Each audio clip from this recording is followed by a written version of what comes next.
माननीय सदस्यहरू, संघीय संसदको दुवै सदनको संयुक्त बैठकको कारबाही प्रारम्भ हुन्छ। सर्वप्रथम माननीय अर्थमन्त्री डाक्टर युवराज खतिवड़ालाई आर्थिक वर्ष 2077-78 को राजस्व र व्ययको वार्षिक अनुमान बजेट प्रस्तुत गर्न अनुमति दिन्छु।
सम्माननीय प्रतिनिधि सभाका सम्माननीय अध्यक्ष महोदय, राष्ट्रिय सभाका सम्माननीय अध्यक्ष महोदय, संघीय गणतन्त्र नेपालको यस गरिमामय संसदका दुवै सदनको संयुक्त बैठकमा नेपाल सरकारको अर्थमन्त्रीको रूपमा विद्यमान विषम परिस्थितिबीच आगामी आर्थिक वर्ष 2077-78 को बजेट प्रस्तुत गर्न उभिएको छु।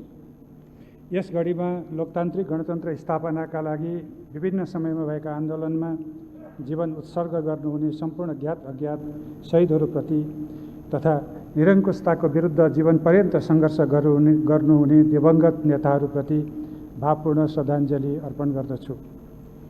मुलुकको सार्वभौमिकता, भौगोलिक अखण्डता, राष्ट्रिय एकता, स्वाधीनता र स्वाभिमानको रक्षा गर्दै लोकतान्त्रिक गणतन्त्र प्राप्तिको आन्दोलनमा कठिन परिस्थितिमा त्याग र नेतृत्व गर्नुहुने आदरणीय अग्रज राजनीतिज्ञहरूप्रति उच्च सम्मान व्यक्त गर्दछु।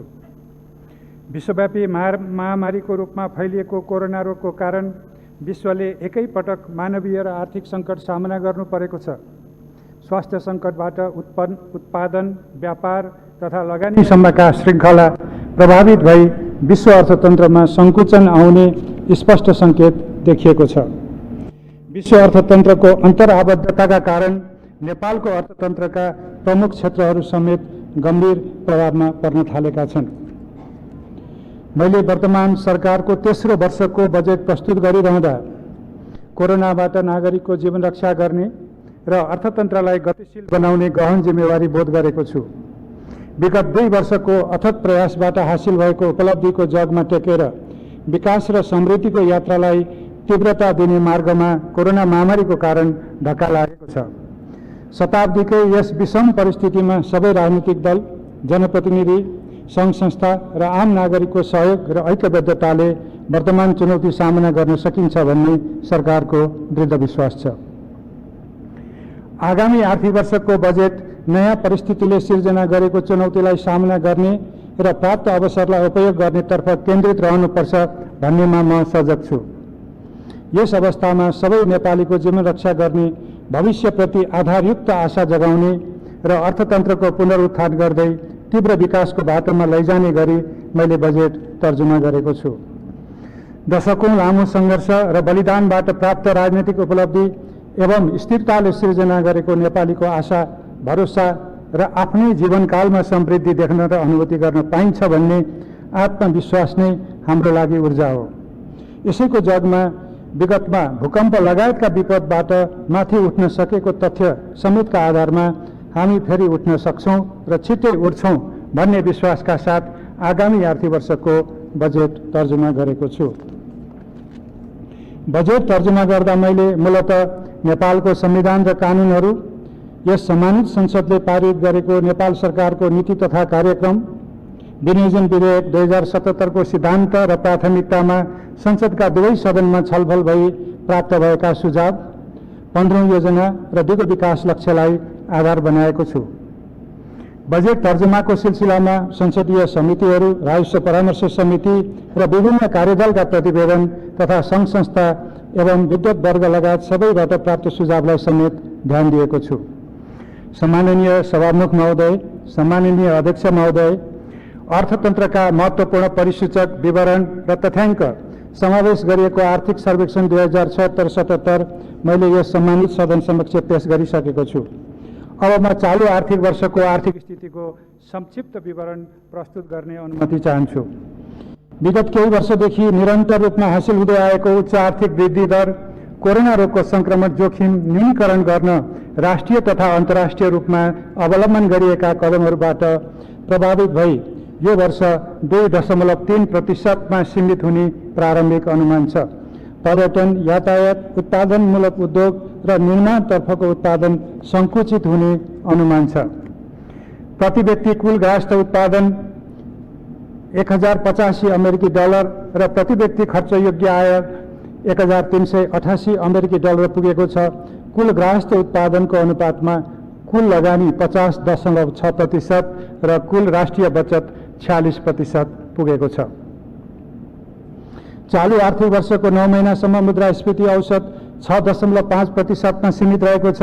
समष्टिगत आर्थिक स्थायित्वका अधिकांश परिसूचकहरू सकारात्मक छन्।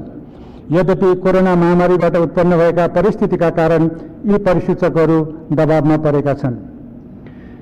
सामाजिक तथा आर्थिक क्षेत्रको प्रगति उत्साहप्रद छ। विद्यालय जाने उमेरका बालबालिकाको भर्ना र विद्यालय शिक्षा पूरा गर्ने दर बढेको छ। आधारभूत माध्यमिक र उच्च शिक्षा सहित सबै तहको शिक्षामा लैङ्गिक समानता हासिल भएको छ। निःशुल्क स्वास्थ्य सेवा र स्वास्थ्य बीमा समेतका कारणले आधारभूत स्वास्थ्य सेवामा पहुँच बढेको छ। मातृ, शिशु र बाल स्वास्थ्यमा उल्लेख्य सुधार भएको छ। आधारभूत खानेपानी सुविधाको पहुँच 90% जनसङ्ख्यामा पुगेको छ। सरसफाई सुविधा सबैमा पुगी नेपाल खुला दिशामुक्त घोषणा भइसकेको छ। काठमाडौँ सडक बालबालिका मुक्त भएको छ। 90% जनतामा विद्युतको पहुँच पुगेको छ भने प्रति व्यक्ति विद्युत खपतमा उल्लेख्य वृद्धि भएको छ। सडक सञ्जाल विस्तार भएको छ। सूचना प्रविधि तथा आम सञ्चारको माध्यममा सङ्ख्यात्मक र गुणात्मक वृद्धि र विकास भएको छ। निरपेक्ष गरिबी क्रमशः घट्दै गएको छ। असहज परिस्थितिका बीच पनि राष्ट्रिय महत्त्वका राजमार्ग, विद्युत, विमानस्थल र सिँचाइ आयोजनाहरू निर्माण भइरहेका छन्। भूकम्पपछिको पुनर्निर्माणका अधिकांश कार्य सम्पन्न हुने चरणमा पुगेका छन्। वित्तीय सेवाको पहुँच उल्लेख्य बढेको छ। मुलुकभर वाणिज्य ब्याङ्कका थप 1000 भन्दा बढी शाखा विस्तार भएका छन्। बीमाको पहुँच पुगेको जनसङ्ख्या 56 लाख बढेर 70 लाख पुगेको छ। नीतिगत र प्रणालीगत सुधार मार्फत पुँजी बजारको दायरा फराकिलो बनाइएको छ। वित्तीय कारोबारमा सूचना प्रविधिको प्रयोग व्यापक भएको छ।